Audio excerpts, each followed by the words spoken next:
नमस्कार, आप देख रहे हैं पीडीएस न्यूज। में हूं पीसी सैनी। हाँ, स्क्रीन जिन्होंने ज्वाइन कर रखी है उनको काफी लोग जानते हैं। ये वो नाम है जो हाल ही में काफी चर्चा में है। एक ऐसे भामाशाह जो अपनी शुद्ध कमाई में से परोपकार की भावना लेकर चलते हैं। जहां भी इनको मौका मिलता है, चाहे वो सामाजिक मंच हो, चाहे धार्मिक मंच हो या फिर राजनीतिक मंच हो, हमेशा ये अपना योगदान देते हैं।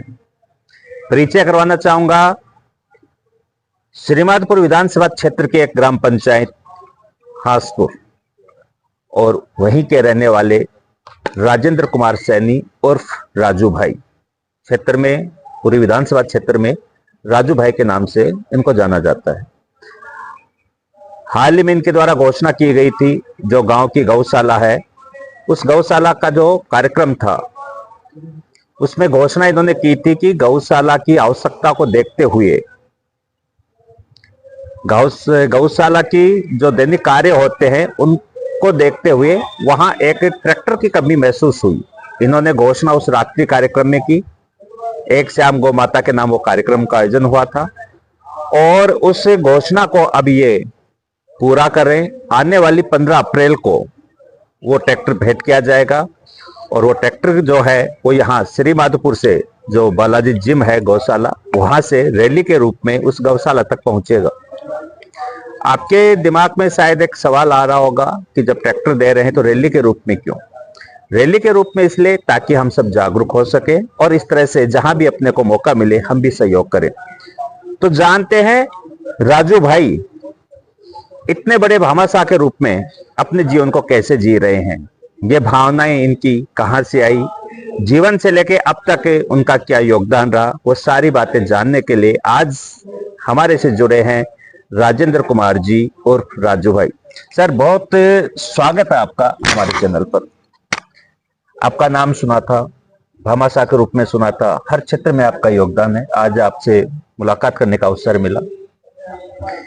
तो आप अपने जीवन को जो भामाशाह के रूप में जीते आ रहे हो, ये सर कब से है?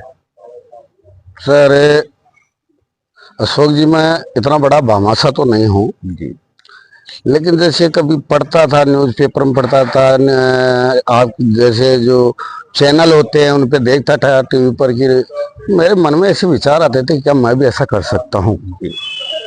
मेरे गांव हासपुर में कभी कार्यक्रमों में आता था जी, तो वो लोग मुझे बुलाते थे। धीरे धीरे मुझे ऐसा लगा कि अगर मेरे पास 1 रुपया है तो मैं क्यों ना 10-20 रुपए इस गांव के लिए, इस समाज के लिए मैं कुछ खर्च कर सकूं। हमारे ठाकुर जी के मंदिर का निर्माण हुआ था तो उनमें मेरे कुछ विशिष्ट लोग हैं गांव में, विश्वनाथ जी, प्रकाश जी शर्मा, उन लोगों ने वो प्रेरित किया कि यार थोड़ा सा आप सहयोग करो। मैं ऐसे समझता था यार चंदे को लोग खा जाते हैं, गाय के नाम पे लेकर धंधा बना रखा है, लेकिन ऐसी जो मेरी मानसिकता थी उसका उल्टा हुआ। मैंने, मेरे से जो सहयोग बना उस मंदिर में मैंने किया। पता नहीं मुझे क्या आनंद की अनुभूति हुई। फर्स्ट टाइम आपने दिया। फिर गौशाला गया कि हमारे गांव में गौशाला खुली है, वहां देखा, मुझे अच्छा लगा कि आपने गौशाला चलती तो थी पर दिखती नहीं थी कहीं पे। लेकिन वहाँ बनवारी लाल जी मीणा मिले, हमारे गांव के हैं कमल जी सैनी, उन्होंने मुझसे उनसे मिला तो मैंने देखा गायों को धूप लग रही है, खड़ी होने की जगह नहीं है, बैठने की चारों तरफ बाढ़ सी लगी हुई थी। तो उन्होंने कहा कि भाई साहब आप कुछ कर सकते हो। तो मेरे को दिल में ऐसा लगा कि चलो आज मौका मिला है जी। तो मैंने टेंट सेट का वहाँ करवाया और उन्होंने कुछ ईंटों के लिए कहा तो 20,000 ईंटें मैंने करवाई। उसके बाद उन्होंने कुछ कभी इन्वेटर के लिए या कुछ नगद राशि, जैसे उनको खाने के लिए भी तो चाहिए होता, और उसमें मैं लीन होता चला गया। लोगों ने कहा कि शायद राजू भाई राजनीति में आना चाहते हैं। देखो, राजनीति में तो मैं आज से नहीं हूँ, बहुत पहले से हूँ, लेकिन यहाँ गांव में कम सक्रिय था। कभी आर्थिक रूप से परेशान भी रहा मैं, इसलिए मैं गांव में ना कर जयपुर में रहता था। लेकिन पिछले 10 साल से मैं बहुत सक्रिय रहा हूँ और मेरा मानस भी बना हुआ था कि अगर जनता सहयोग देगी तो इस गांव को विश्व स्तरीय बना के मैं दिखाऊंगा। इस तरीके से गाय के प्रति मेरा लगा, और आज गाय के प्रति मैं इतना समर्पित हूँ कि अगर मुझे गाय के नाम से कहीं भी कोई बुलाएगा जी। तो मैं जाता हूँ, और पूरा आनंद मिलता है। जैसे जीवन में बोलते हैं ना कि एक लहर सी निकलती है, ठंडी लहर, वो मुझे महसूस होता है।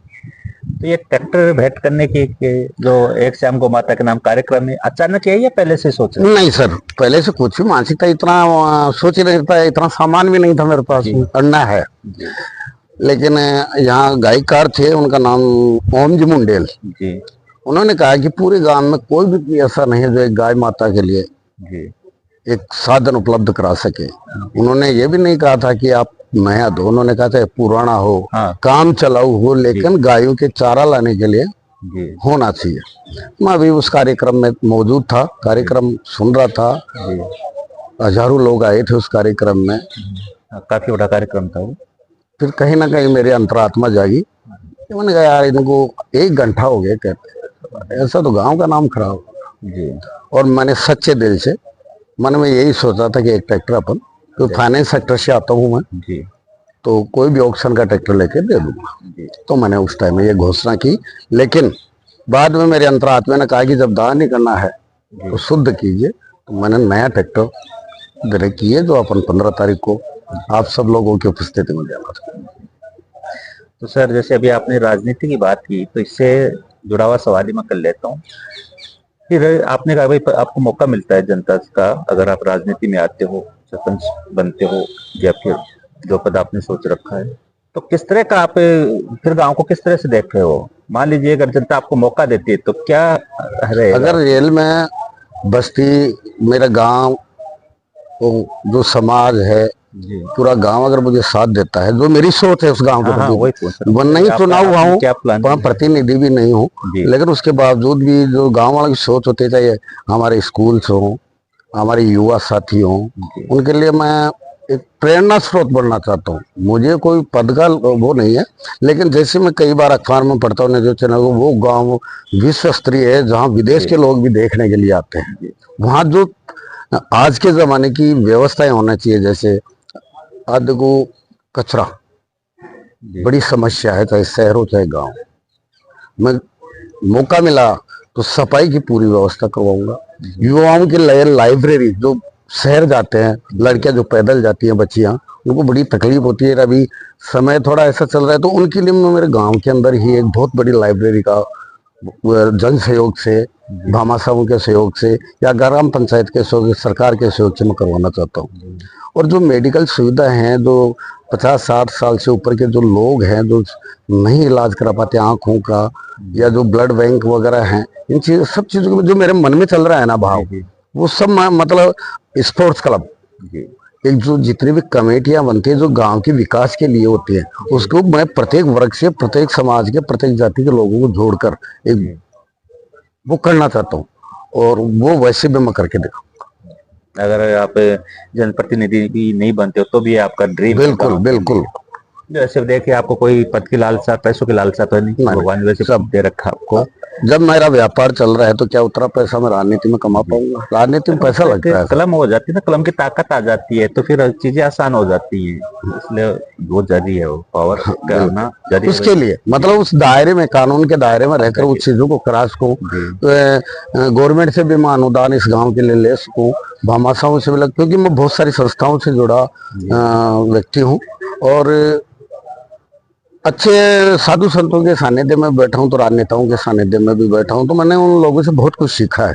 भले किसी पद पे मैं जयपुर शहर का यूथ कांग्रेस का पद पे भी रहा हूँ, बीजेपी संख्या की प्रकोष्ठ पे भी मैं रहा हूँ, लेकिन इन राजनीतिक पार्टियों से छोड़ के मैं सिर्फ मेरे गाँव के विकास पे ध्यान देना चाहता हूँ। राजनीति या गाँव, मतलब यहाँ शिक्षा से संबंधित हो, खेल से संबंधित हो, किसान से संबंधित हो, और जो गरीब तबके के लोग हैं उनको ऊपर उठाने के लिए जो मैं कर सकता हूँ वो मैं सब करूँ। तो सर जैसे काफी कार्यक्रमों में आप जाते हो, हमने देखा भी है, और हमने हमारे चैनल पे आपकी एक खबर पहले भी चलाई है जिसमें गौशाला के लिए जो आपका योगदान है उसका भी हमने फीडबैक लिया है। तो जब आप किसी कार्यक्रम में आप जाते हो तो वहां पे क्या कैसे क्या भावनाओं को देख लेते हो आप लोगों की, कैसे आपको पता चल जाता है कि भाई कि मेरे को यहाँ पर इतना बड़ा मैं योगदान। सर आपको एक छोटा सा वाकया बताता हूँ। हमारे सैनी समाज के अध्यक्ष है ललित जी सैनी, जी और ऑल इंडिया राज्य स्तर के जो पद पे हैं विनय जी पार्षद जी हैं। जी उन्होंने मुझे एक बार यहाँ अपने भांडिका के गांव है, क्या नाम है, छिलावाली, लेवल। वहां पर कोई छोटा सा कार्यक्रम रखा था कि समाज की कुछ बच्चियां थी जो नेशनल खेल के आई थी। जी मैं उस कार्यक्रम में गया, उन बच्चों से मिला, मुझे बहुत अच्छा लगा। लेकिन उनके कोच थे सैनी जी, उन्होंने उनकी कुछ समस्याएं बताई जी कि मैं कुछ करना चाहता हूँ, बहुत सारे लोगों को वहां तक पहुंचाना चाहता हूँ, लेकिन मेरे यहाँ बच्चियों के लिए थोड़ी सी आर्थिक प्रॉब्लम आती है। तो वो दिल में अचानक जगती है मेरे ये चीजें। तो मैंने घोषणा भी की थी, लेकिन कोच साहब ने मना किया था कि राजू भाई आपसे हम ऐसे नगद हम ले नहीं पाएंगे, लेकिन बच्चों के लिए जब भी हमें आपकी जरूरत पड़ेगी जी तो हम आपको जरूर याद करेंगे, और जब याद करेंगे तो मैं उनके पास जरूर उपस्थित होऊंगा। हमारे सीनियर सेकेंडरी स्कूल के प्रिंसिपल साहब ने याद किया कि साहब बच्चों के लिए कंप्यूटर की आवश्यकता है, आप कुछ सहयोग कीजिए। मैंने यही कह दिया कि गुरुजी आप जो करना चाहे बता दीजिए, मुझे जो भी राशि देनी होगी आप मुझे इशारा कीजिए, मैं आपको दे दूंगा। ऐसे ही अभी टूर्नामेंट हुए, उन लोगों ने मुझे याद किया, तो मुझे पता है कि पैसे के बिना तो, क्योंकि इतना अनुदान इन लोगों को मिलता भी नहीं है, जी वो तो जन सहयोग से ही होता है। तो उन स्कूल्स के लिए, बच्चों के लिए अपने आप भावनाएं आ जाती है। गरीब बच्चे तबके के बच्चे हैं, उनके लिए भी मेरे विचार ये हैं कि मैं कम से कम भी मेरे जीवन काल में 10-20 बच्चों का भी कन्यादान कर दिया। अभी 2 बच्चों का मैं कर चुका हूँ। बिल्कुल गरीब बच्चे, अनाथ बच्चियां हैं, लेकिन उनको बढ़िया घर मिले। आज भी वो अपने बाप की तरह मानती है, और छोटे मोटे प्रोग्रामों में मेरे बच्चों की तरह उनको बुलाता हूँ। तो और आल आपने अपने जीवन को एक एज भामाशाह के रूप में जहाँ भी सहयोग की जरूरत होती है, जहाँ आपको मौका नहीं मिलता नहीं है। सर, भामाशाह तो नहीं कह सकता मैं अपने आप को, क्योंकि भामाशाह तो वो होता है जो पूरे बहुत ही बड़े स्तर पे कर सके। अभी मेरा इतना नहीं है, जैसे आप साथ के लोग पत्रकार लोग हैं, मैं उनसे भी कहता हूँ कि साहब जहाँ ऐसी चीजें होती है तो आप भी कुछ किया करो। तो मेरा एक संगठन है, मेरी कंपनी है, कुछ लोग जुड़े हुए हैं, उनसे भी मैं कहता हूँ। जी अभी इतना बड़ा तो भामाशाह नहीं कह सकता, ये तो आपका बड़प्पन है।